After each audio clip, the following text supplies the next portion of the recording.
ছাত্ৰ ছাত্ৰীসকল, আজি আমি অনুশীলনী 7.4 দ্বিতীয় খণ্ডলৈ আগবাঢ়িছোঁ। ইতিমধ্যে 7.4 অনুশীলনীৰ 1 নম্বৰ প্ৰশ্নটো আলোচনা কৰা হৈ গৈছে। আজি আমি এইটো অনুশীলনী 2 আৰু 3 অংককেইটানো কেনেকৈ প্ৰমাণ কৰিব লাগে চাওঁচোন আহা। প্ৰথমতে চোৱা 2 নম্বৰ প্ৰশ্নটো ভালকৈ পঢ়ি চাবা। কাষত ছবিটো অঁকা আছিলে। চিত্ৰ 7.48ত এই তলত যিটো চিত্ৰ মই এটাচ কৰি দিছোঁ সেইটো চিত্ৰ 7.48।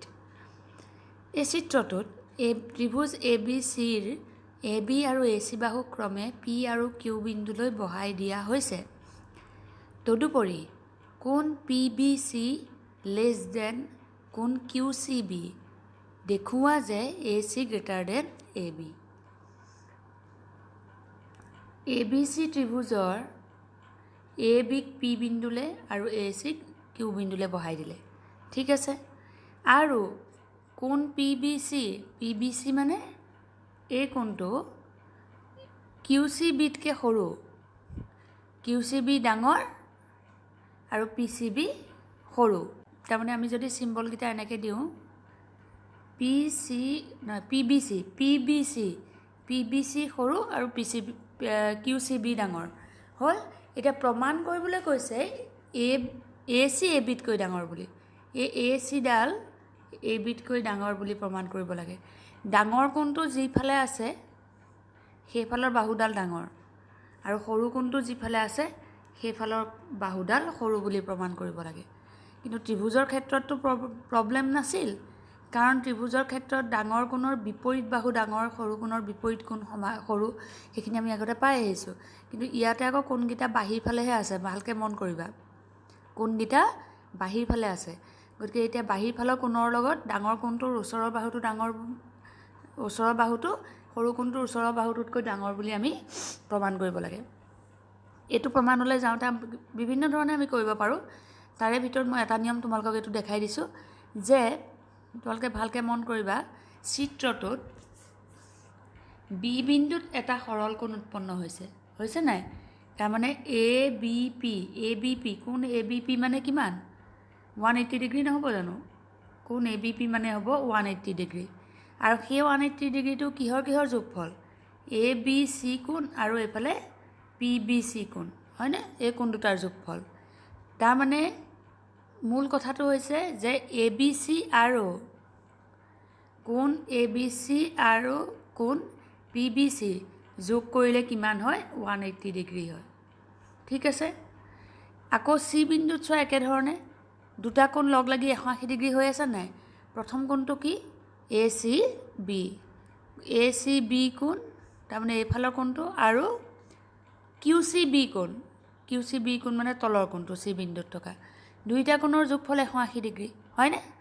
এতিয়া চিত্ৰটোত যদি আমি ভালকৈ মন কৰোঁ যে এই দুটা কোণৰ যোগফল 180 ডিগ্ৰী, বাওঁফালে বি বিন্দুত বাওঁফালে থকা কোণকেইটা আৰু সোঁফালে চি বিন্দুত থকা কোণকেইটাৰ যোগফলো 180 ডিগ্ৰী, হয়নে নহয়? Total 180 degree. তাৰে ভিতৰত পি বি চিটো এইফালৰ কোণটো সৰু, এইফালৰ কোণটো ডাঙৰ। যদি বাওঁফালৰ কোণটো সৰু হয়, সোঁফালৰ কোণটো ডাঙৰ হয়, গোটেই যোগফলটো কিন্তু 180য়েই, যোগফলটো 180। তেতিয়াহ'লে এইটো কোণ এই ওপৰৰ ফালৰ বাওঁফালৰ কোণটোতকৈ সোঁফালৰ কোণটো সৰু হ'ব লাগিব নাই? কথাটো বুজি পাইছা নাই? তাৰমানে দুটা কোণৰ যোগফল, ধৰি লোৱা কোণ 1 আৰু কোণ 2 যোগফল, কোণ দেই এইবোৰ, মই সংখ্যাৰ কথা কোৱা নাই। কোণ 1 আৰু কোণ 2 যোগফল যেনিবা 180 ডিগ্ৰী, ঠিক আছে। আকৌ আৰু দুটা কোণ আছে, কোণ 3 আৰু কোণ 4 যোগফল 180 ডিগ্ৰী যেনিবা। মানে যোগফলটো সমান, দুইটাৰ কিন্তু যোগফল সমান হ'ব লাগিব। এতিয়া 1তকৈ যদি 3 ডাঙৰ হয় তেতিয়াহ'লে 2তকৈ 4 সৰু হ'ব লাগিব নাই? এতিয়া এই প্ৰথম দুটাৰ ক্ষেত্ৰত 1তকৈ যদি 3 ডাঙৰ হয়, কোণ 1তকৈ যদি কোণ 3 ডাঙৰ হয়, তে এটা ডাঙৰ কোণৰ লগত এটা সৰু কোণ, তাৰমানে 4 সৰু হ'ব লাগিব, তেতিয়াহে টোটেলটো সমান হৈ থাকিব। বা এই 1টো যদি সৰু কোণ হয় 2টো ডাঙৰ কোণ হ'ব লাগিব, তেতিয়া যোগফল 180 হ'ব। গতিকে ইয়াত তেতিয়াহ'লে এই কোণ দুটা এই ত্ৰিভুজটোৰ ক্ষেত্ৰতো একেটা নিয়মেই খাটিব। এই লিখোঁতে মই বুজাই যাম তোমালোকক আকৌ এবাৰ। তাৰপিছত যদি তেতিয়াহ'লে আমি কি পালোঁ, এই কোণটো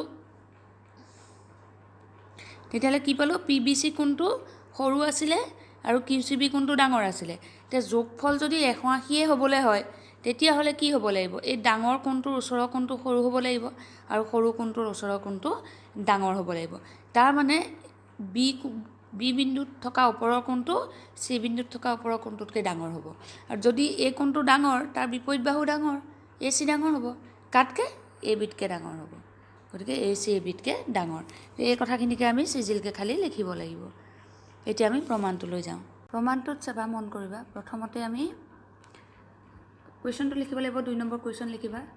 2 নম্বৰ বিশেষ সূত্ৰ, ত্ৰিভুজ ABC AB আৰু AC বাহুক বহাই দিয়াত P আৰু Q বিন্দু পোৱা গ'ল, যাতে কোণ PBC কোণ QCBতকৈ সৰু প্ৰমাণ কৰিব লাগে যে AC ABতকৈ ডাঙৰ, AC গ্ৰেটাৰ দেন AB বুলি প্ৰমাণ কৰিব লাগে। এতিয়া প্ৰথমতে আমি চিত্ৰৰ পৰা কি পাম, বি বিন্দুত এটা সৰল কোণ উৎপন্ন হৈছে 180 ডিগ্ৰী আৰু সৰল কোণটোৰ নাম কি, ABP। ABP কোণ 180 ডিগ্ৰী। ABP কোণটোত দুটা কোণ আছে, ওপৰফালে এটা আছে, তলফালে এটা আছে। গতিকে সেই কোণ দুটাৰ নাম লিখি দিলোঁ। ওপৰটোৰ নাম হ'ল ABC আৰু তলৰটোৰ নাম হ'ল PBC। গতিকে দুইটাৰ যোগফল 180 ডিগ্ৰী, সেইটো 1 নম্বৰ বুলি ৰাখি থ'লোঁ। ছেকেণ্ড আকৌ আমি C বিন্দুত চোৱা, ACQ 180 ডিগ্ৰী, হয়নে? গতিকে সেই ACQত আকৌ দুটা কোণ আছে, ওপৰফালে এটা, তলফালে এটা। ওপৰৰ কোণটোৰ নাম ACB আৰু তলৰ কোণটোৰ নাম QCB। সেইটো 180 ডিগ্ৰী পালোঁ দুটাৰ যোগফল, এইটো 2 নম্বৰ কৰি থ'লোঁ। এতিয়া তোমালোকে ভালকৈ মন কৰা, 1 আৰু 2ৰ পৰা সোঁফাল দুটা সমান, হয়নে নহয়? সোঁফাল দুটা যদি সমান, বাওঁফাল দুটা সমান হ'ব নাই? গতিকে এই 1ৰ বাওঁফালে কি আছে, ABC প্লাছ PBC আৰু 2 বাওঁফালে কি আছে, ACB প্লাছ QCB। সমান হ'ব নাই দুইটা পাৰ্ট? দুইটাৰে যদি যোগফল 180 হয়, 1 নম্বৰতো বাওঁফালৰ যোগফল 180, 2 নম্বৰ পইণ্টতো বাওঁফালৰ যোগফল 180, তেতিয়াহ'লে 1 আৰু 2ৰ পৰা সোঁফালৰ পাৰ্টকেইটা সমান হ'ব। গতিকে আমি দুইটাৰে সোঁফালৰ পাৰ্ট দুটা সমান বুলি আমি লিখি ল'লোঁ। এতিয়া তোমালোকে চোৱা, এই পইণ্টটোত দেই, এই পইণ্টটো মন কৰিবা, ইয়াতে দুটা পাৰ্ট আছে, এই PBC QCB। এই PBCটো QCBতকৈ সৰু। যেতিয়া ধৰা মই 7টোক 2 ধৰণে আমি লিখিব পাৰোঁ নাই, 7 কেনেকৈ লিখিব পাৰি, 2 যোগ 5 লিখিলেও 7 হয় আৰু 3 যোগ 4 লিখিলেও 7 হয়। এতিয়া তোমালোকে চোৱাচোন, এই পাৰ্টটোত চোৱা, প্ৰথম দুটা মিলাই চোৱাচোন, এটা আনটোতকৈ কোনটো সৰু কোনটো ডাঙৰ। এই 2টো সৰু, 3টো ডাঙৰ। তেতিয়াহ'লে লগৰ দুটা উল্টা হ'ব, সৰুটোৰ লগত সদায় 5টো ডাঙৰ, 4টো সৰু। দেখিছানে, ইহঁত দুটাৰ মাজত ৰিলেশ্যনটো উল্টা হয়। তাৰমানে সৰুটোৰ লগত ডাঙৰটো যোগ কৰিলে, ডাঙৰটোৰ লগত সৰুটো যোগ কৰিলেহে যোগফল সমান হৈ থাকে। কথাটো বুজি পাইছা নাই? গতিকে সেই কথাটোৱে ইয়াত আমি খটুৱাইছোঁ যে এই PBC কোণটো QCB কোণতকৈ সৰু, কিন্তু যোগফল যদি সমান হ'বলৈ হয় তেতিয়াহ'লে সৰু কোণটোৰ ওচৰৰ কোণটো ডাঙৰ হ'ব লাগিব আৰু ডাঙৰ কোণটোৰ ওচৰৰ কোণটো সৰু হ'ব লাগিব। তাৰমানে ABCটো ACBতকৈ ডাঙৰ হ'ব লাগিব। গতিকে ABC greater than ACB। PBC সৰু আছিলে, গতিকে ABC ডাঙৰ হ'ব। গতিকে ABC গ্ৰেটাৰ দেন QCB ডাঙৰ আছিল, গতিকে ACB সৰু হ'ব। গতিকে ACBটো লেছ দেন, মানে ABC গ্ৰেটাৰ দেন ACB। ACBতকৈ ABCটো ডাঙৰ বুলি আমি লিখি দিলোঁ। আৰু এইটো এই ত্ৰিভুজৰ ধৰ্মমতে, অসমতাৰ ধৰ্মমতে, তেতিয়াহ'লে ডাঙৰ কোণৰ বিপৰীত বাহু ডাঙৰ, ABCৰ বিপৰীত বাহু AC, হয়নে নহয়? চোৱা, ABC মানে এই কোণটো, ইয়াৰ বিপৰীত বাহু AC, আকৌ ACB মানে সোঁফালৰ এই কোণটো, তাৰ বিপৰীত বাহু AB। গতিকে AC গ্ৰেটাৰ দেন AB। গতিকে এইটোৱে হ'ল আমাৰ 2 নম্বৰ প্ৰশ্নৰ প্ৰমাণ। ঠিক আছে, এতিয়া আমি 3 নম্বৰ প্ৰশ্নটোলৈ আগবাঢ়িম। 3 নম্বৰ প্ৰশ্নটোত এটা চিত্ৰ দিছে, দি পেলাই কৈছে যে B কোণটো A কোণতকৈ সৰু, মানে এনেকৈ মই লিখিছোঁ, B কোণটো A কোণতকৈ সৰু আৰু C কোণটো D কোণতকৈ সৰু। তাৰমানে C কোণটো এইফালে সৰু, C কোণটো সৰু, D কোণটো ডাঙৰ। বুজি পালানে? এতিয়া দেখুওৱা যে AD BCতকৈ সৰু, ADডাল চুটি বুলি প্ৰমাণ কৰিব লাগে, ADডাল BCতকৈ সৰু বুলি প্ৰমাণ কৰিব লাগে। এইটো খুবেই সহজ। কেনেকৈ? তোমালোকে ভাগ কৰি কৰি চালেই হ'ল। প্ৰথমতে এইফালৰ ত্ৰিভুজটোত চোৱা, বাওঁফালৰ ত্ৰিভুজটোত দেখুৱাম। যে বি কোণটো এ কোণতকৈ সৰু, এই বি কোণটো এ কোণতকৈ এইফালে সৰু, ওপৰতো সৰু, তেতিয়াহ'লে এই বাহুডাল সৰু হ'ব নাই? এ অ'ডাল বি কোণটোৰ বিপৰীতে আছে এ অ' বাহু, গতিকে এ অ' বাহুডাল কাতকৈ সৰু হ'ব? এ কোণৰ বিপৰীতে থকা বি অ' বাহুতকৈ সৰু হ'ব, হয়নে?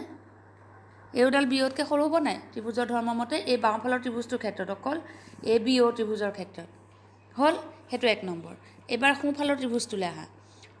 সোঁফালৰ ত্ৰিভুজটোত মানে এইটো ত্ৰিভুজত ডি অ' চি ত্ৰিভুজত কি ডি কোণটো চি কোণটো ডি কোণতকৈ সৰু, তাৰমানে তলফালে চি কোণটো আছেতো, চি কোণটো ডি কোণতকৈ সৰু, তেতিয়াহ'লে চিৰ বিপৰীত বাহুডাল অ' ডি কাতকৈ সৰু হ'ব? এই ডিৰ বিপৰীত বাহু অ' চিতকৈ সৰু হ'ল। এতিয়া সেই 1 নম্বৰ, এইটো 2 নম্বৰ দিয়া দি দুইটা যোগ কৰি দিয়াচোন। এ অ' যোগ O' D less than B অ' যোগ অ' চি হ'ব। তে এ অ' যোগ অ' ডি মানে A D less than B O' plus O' C মানে বি চি। ডাইৰেক্ট ওলাব এইটো। চোৱা অংকটো প্ৰমাণটো চালে গম পাবা, একেবাৰে সহজ। এতিয়া প্ৰমাণটো চাবা। বিশেষ সূত্ৰ 3 নম্বৰ ওপৰত প্ৰশ্নত লিখি ল'বা। বিশেষ সূত্ৰ এ ডি আৰু বি চি দুডাল ৰেখাখণ্ড যাতে কোণ বি কোণ ইতকৈ সৰু আৰু কোণ চি কোণ ডিতকৈ সৰু। প্ৰমাণ কৰিব লাগে যে এ ডি বি চিতকৈ সৰু। গতিকে এইটো একেবাৰে অতি সহজ, সেইকাৰণে মই লগতে কৰি দিছোঁ। প্ৰথমতে আমাক কি দিয়া আছে প্ৰশ্নত? বি কোণ এ কোণতকৈ সৰু। আমি প্ৰথমতে বি কোণ এ কোণতকৈ সৰুটো লিখি ল'লোঁ। আৰু বি কোণ যদি এ কোণতকৈ সৰু, তেতিয়াহ'লে সৰু কোণৰ বিপৰীত বাহু সৰু। তাৰমানে বি কোণৰ বিপৰীত বাহু কি? চিত্ৰত চোৱাচোন অ' এ, হয়নে? বি কোণ হ'ল এইটো, তাৰ বিপৰীত বাহু অ' এ, অকল বাওঁফালৰ ত্ৰিভুজটোত দেই, ত্ৰিভুজ অ' এ বিৰ পৰা। আৰু এ কোণৰ বিপৰীত বাহু কি? অ' বি। এ কোণৰ বিপৰীত বাহু অ' বি, গতিকে অ' বিডাল দীঘল হ'ব। অ' এ সৰু, অ' বি ডাঙৰ হ'ব, গতিকে এইটো আমি 1 নম্বৰ ৰাখি থ'লোঁ। নেক্সট আকৌ আমাক কি দিছিলে? চি কোণ ডি কোণতকৈ সৰু বাওঁফালৰ ত্ৰিভুজটোত দিছিলে নাই? সোঁফালৰ ত্ৰিভুজটোত কি দিছিলে? যে কোণ চি কোণ ডিতকৈ সৰু। গতিকে কোণ চি কোণ ডিতকৈ যদি সৰু হয়, সৰু কোণৰ বিপৰীত বাহু সৰু, তেতিয়াহ'লে কোণ চিৰ বিপৰীত বাহু অ' ডি হয় নে নহয়? চোৱাচোন, কোণ চিৰ বিপৰীত বাহু এডাল হয় নাই? অ' ডি হয় নাই? গতিকে অ' ডি অ' চিতকৈ সৰু। অ' চি মানে কোণ ডিৰ বিপৰীত, কোণ ডিৰ বিপৰীত বাহু এডাল অ' চি, গতিকে অ' চিতকৈ অ' ডি সৰু। এতিয়া 1 আৰু 2 যোগ কৰি দিয়া। 1 আৰু 2 যোগ কৰি কি পাম? 1 আৰু 2 যোগ কৰিলে বাওঁফালৰ 1 হ'ল এইটো, বাওঁফালে অ' এ আছে আৰু 2 অ' ডি আছে, গতিকে অ' এ আৰু অ' ডি যোগ হ'ল। এইটো লেছ দেন, এইটোও লেছ দেন, গতিকে লেছ দেন। সোঁফালে আছিলে অ' বি আৰু অ' চি, গতিকে অ' বি প্লাছ অ' চি।